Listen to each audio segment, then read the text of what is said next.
All right, on the last episode of the HyperFast Wealth Show, we showed you all the deals that we lined up in the last 12 months and the team that we've built, and just a little update on the DC market and what we're doing. And today, since it's the last HyperFast Wealth Show of 2020, wow, we will be showing you some of our goals for 2021 and talking a little bit about why you should set some big goals. Let's do it.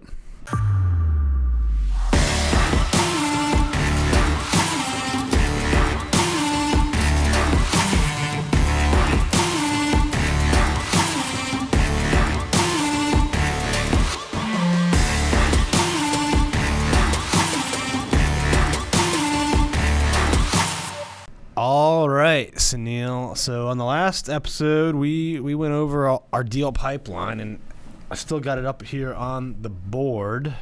Correct. I don't know. Can you pan over to that, Kelsey? Just show them in case they missed the last episode. If you didn't see that last episode, though, go back and check it out, because we went into detail on each one of these deals. And basically in the middle of the pandemic lockdowns, we built up, you can see down here, this 115 unit pipeline, raised almost $11.5 million from investors. And those are numbers, if you would have told me even a year ago, I'd have said you're crazy. So I think that's a fun exercise when you go to set your goals, is to actually look back a year, 5 years, and 10 years. Because if you've done well and made progress, I think sometimes you'll amaze yourself that, wow, 10 years ago I was at this level or doing this, and gosh, that seemed so hard at the time, but now that's I could do that standing in my head in my sleep, Yeah, that's why I think, when we talk about goal setting, it's important to set big goals. What are they? There's all those cliches about it, reach for the stars and you may end up in the moon, or something like that, because you can amaze yourself at what you can accomplish. I don't think, certainly Dan or I would have really, thought we could accomplish all this, but we set some really, really big goals, and hey, we got pretty far, quite far. And if you look at what Dan and I have set for this time next year, they're pretty big goals. If you look at them right now, you might go wow, I don't know if you can do that. But let's see where we're at, right, a year from now.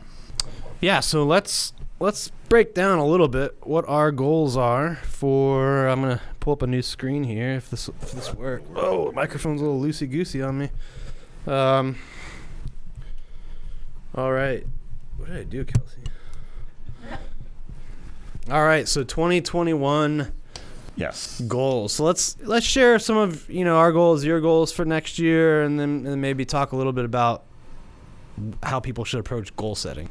Sure, absolutely. I think for us, we specialize in the Washington, D.C. market.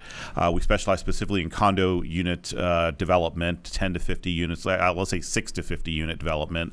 So really, for us, what we do essentially is we take capital and we find opportunities. Those are our two big buckets of what we do. So on the capital raising side, we've actually already launched a fund, a brand new fund that's already in place right now. It's December. And really, my goal for next year, which I haven't totally shared with Dan, is actually a $40 million raise for next year. You doubled it on me. So I did. So that's probably the first he's hearing of that. But I think we can do it. And if we can get that $40 million, that's going to allow us to develop so many more projects and change our profitability structure completely. So right now, that's our goal. We raised about, let's say, a little over $10 million last year, but I think we can do 40 for this coming year.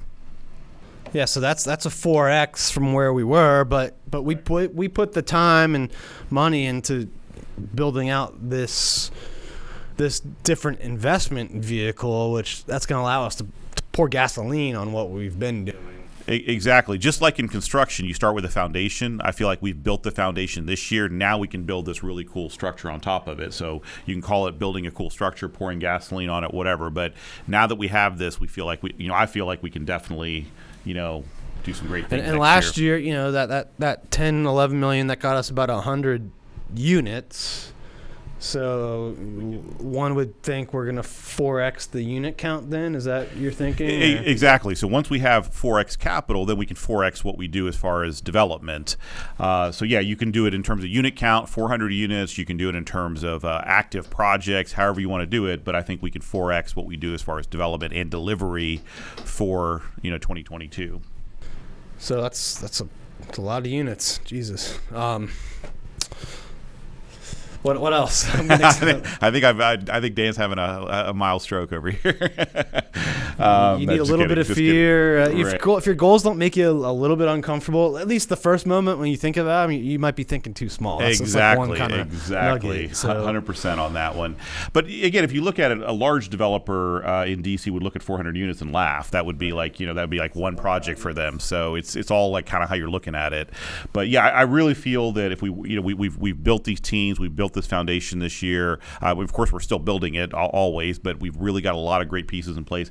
I don't see a reason why we can't 4x both on the capital raising as well as the development side. So what's another big goal on the list, and I think just continuously building out our team, because again, it's always a work in progress. It's not like in a house you kind of build a foundation then you're done, but with a build business you never really do that.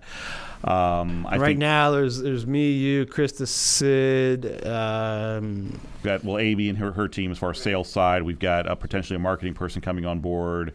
We've also got a few other people that support on the development side. So we're at we'll say 5 on the development side and really probably 3 on the sales. Correct. Where do you think that goes? Well, I mean, similarly, again, I don't have exact numbers here on this, but again, you're probably into 4x, right? So if you're 4xing everything else, you're probably going to end up in that, 15 to 20 on the development side, and then maybe 12 to whatever that is, 15 on the sales side. Or we get more efficient as we get bigger, so maybe those numbers are exactly slightly lower. We'll see. And then I know we've got the educational, correct, and just networking piece that drastically changed at the beginning of the year. We were doing investor meetups with 70 people in person, and now that's shifted to more online. But so we're gonna. Correct. Probably add some new layers to that, or have you kind of put those down concrete yet, or no? No, I think because of COVID, that's kind of actually taken a backseat for us this year. So we're going to probably reevaluate that in Q1 of next year and see exactly what we want to do. But yeah, I think our goal is to educate and to give back. So we really want to build out. We have an Arlington group that we do, but like Dan said, it kind of hasn't been as good because it's not in person, but we want to build that out to multiple cities and do it in different places. I know you and Keri spent a lot of time in Southeast Florida. That's a great area that we're already on our list. But yeah, I think we definitely want to build that out. And then I'll kind of say we've got this other bin too of just other ideas, joint ventures, related businesses, long-term strategies where we hold some of the properties. So we've kind of got this other bucket and there's a lot of potential stuff in. Yeah, I could spend a whole episode just talking about our other bucket, but absolutely, I feel like we're going to really be good with capital. We're already good at capital raising, but I think we're going to be even better at it next year. So there's so many other ways to deploy capital as well, other opportunities that we're vetting right now, seeing if that makes sense for us. Yeah. So what I like about this list and approach, maybe you can talk to like how people watching this, listening should approach their goals or give them some ideas. But what I like about it is we've got the first 3 are really adding fuel, scaling what we're already doing, our bread and butter. Then we've kind of got this closely related piece on investor education where we don't have it. That one I'll say we don't know the shape or form. We just know we want to help more people do what we do, help more people create wealth through real estate, because there's a lot of opportunity. Correct. And other people can do it. And then we've got this other bucket, and really in that one I would say part of it is hold a certain number. So like we've got 100 units coming in 2021. Mm-hmm. And of those, we're going to hold some as long-term rentals. Right, absolutely. To make money on the cash flow, make money on the future appreciation. So I would say from that bucket, we're probably going to keep at least 30, maybe 40, right? Does that sound about right? Yeah, I think our goal has been 20 to 30% of what we build to hold. Yeah. And as the numbers go up, that'll be more. I mean, I know our long-term goal that we discussed is about 5,000 units just in DC to hold. So that's not going to happen in, it's going to take 5 to even more years. But if we can hold, 20 to 30% of what we build, I think that's a good target. So I think, how would you tell people listening, watching this, when they set down, how many should be in things they're already doing versus what they're not, and how big should they go, and is it better for them to focus on scaling what they're doing or to wander into other things? I think, and I'll just add my 2 cents to it real quick. I think sometimes people chase these shiny objects instead of blowing up their best thing. Mm-hmm. But I don't know. What are your takes on that, and how people should approach goals? I got a lot to say here, so let's see how much time we have. But I think it also depends on the stage of kind of your development or your career that you're at. I think both Dan and I are we've been doing this a while now, so we've already got a pretty good base built up, and now I think we have the luxury, I guess I almost call it, that we can go look at other opportunities because we've got teams in place, people that can do things for us. But if you're starting out, absolutely, there's the acronym is FOCUS, right? What is it? Focus on one course until success. So if you're starting out, just take one thing and build it to a point where it's cash flowing or whatever your objectives are. But if you're a little bit more advanced in your career and you've already got one or a couple of those things going, then it's time to start looking at other opportunities and what else you can do with all this stuff that you've built, all the hard work you've put in. Yeah, well, I would just add to that. If you're out there thinking that these numbers are scaring you, or the numbers you're thinking for yourself are scaring you, that's a good thing. Your goals should scare you. I still remember, doing my first couple deals in 2011, 12, and now the amount of deals that I did that first year in real estate, 37 deals, 22 million. We passed that every 10 days almost. So. Yeah, I know. I can still remember the very first rehab I did, and I was scared out of my blanky blank. And looking back on that, I could do that literally in an hour a week. I could have managed that deal. So the other thing that I feel is very, very important with goal setting. People always say I have 1 year goals, 3 year goals, 5 years goals. Well, they have all this stuff, and to me that's just all clutter. Really, with goal setting, all you need is 2 things. You need a long-term vision, which is 10 years out, and that's the one that should scare you. If your 10-year vision doesn't scare you, you're not doing it correct. And then after that, all you need is a 90-day plan. What are you going to do in the next quarter? Because 30 days is too short. You can't really accomplish a lot in 30 days, but a quarter is enough time to accomplish stuff. So at least how I do it and what I believe in is have that long-term vision, whatever it is, 10 years, 20 years. Keep your eye on that ball every day. Look at that thing. Make sure that what you're doing today matches with that vision. Don't get distracted with something else. But then after that, just have a 90-day plan. That's all you need. Every quarter, look at it. What can I do this quarter to move myself closer to that long-term, 10 or 20-year goal?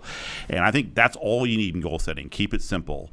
Because if you try to get into, where am I going to be at a year and 3 years and 7 years, all that kind of stuff, your brain gets too cluttered. So that to me is one of the things that's really, I think, revolutionized the way I've thought about goal setting and really helped me a lot in setting my goals. Yeah, and that reminds me of something I learned from Tony Robbins, actually, that people struggle with that long-term one, the 5 or the 10 year. Right. Because, and I think it's because they understand compound interest when it comes to investments, but they don't understand it when it comes to their own development. Mm-hmm. So, and as a result, people often make that 5 or 10 year one much smaller. They water it down, exactly. Than it could be. Right. But then they do the opposite in the short term. Exactly. So they think they can go from 100 deals to 200 in 1 year. Right, or like 30 days or something like that. Maybe you can, and I'm not trying to discourage anybody, but then that same person, they, like, you know, in that example, they've got no problem with 100% growth year one. Right. But then they might struggle in 10 years thinking of 1,000 deals. Right. When, you know, really, if you grow 30%, 33% every year, you're going to double every 2 years or so. Right. So you could double 5 times in 10 years at a 33%, 35%, somewhere around there growth rate, which, you know, 5 doubles from 100 is going to be 2, 4, 8, 16. That's like 3,200. Goes very quick, yeah. Right? And I think people struggle with that, and then they make the long term too small, the short term too big. They miss the short term, so then they get discouraged. Right? No, exactly. I mean, that's a great thing that I don't know if his uncle. I call him Uncle Tony Robbins. I've never met him, but he's like my uncle to me. But anyways, Uncle Tony. I don't know if it was he who said that, but people tend to way overestimate what they can do in 30 days, but way underestimate what they can do in 10 years. And that's what you're getting at, is that you can do a lot in 10 years, but don't get too crazy that in the next 30 days, or in my case, you know, I look at 90 days. Don't get too crazy, like, oh, I got to accomplish all this stuff in 90 days. Just put some reasonable things that'll move you forward towards that goal, and then you won't get discouraged, and you'll come out of that 90-day cycle going, wow, I accomplished a lot. And then think about it. When you start stacking those 90-day periods on top of each other in a year, 2 years, 3 years, you're going to be like, wow, just like we were. Wow, look at all the stuff we've done in a year, you know, 4 90-day cycles. So absolutely. Always be mindful that, you know, don't underestimate what you can do in 10 years. And don't go too wide too soon. A lot of people, I think, struggle with that. And I certainly don't want to tell you to, like, you know, always have your mind open and do other things. But I think too many people do it before they've given their core thing enough time to really grow. And the bigger and deeper you build that core thing, then the more stuff you can add to it through adjacent businesses, joint ventures, etc. So don't go too wide too soon. Maybe, you know, spend 80 to 90% of your time on your main thing, and that 10 to 20% on the other.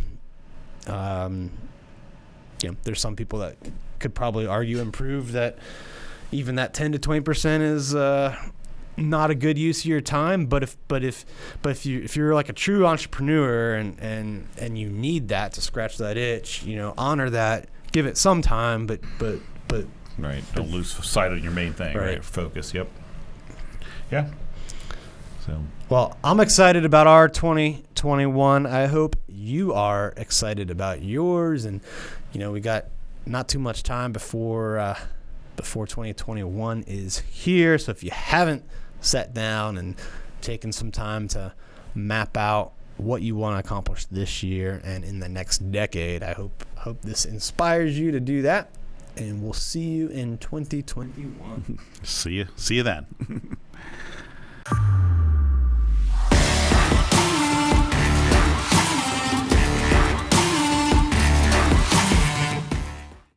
Hey guys, thanks for sticking around to the end. If you want to see more videos like this, click right here. And if you're new to the channel, click below to subscribe and turn on post notifications so you don't miss out. And let me know in the comments what you think about the videos. I'll see you next time.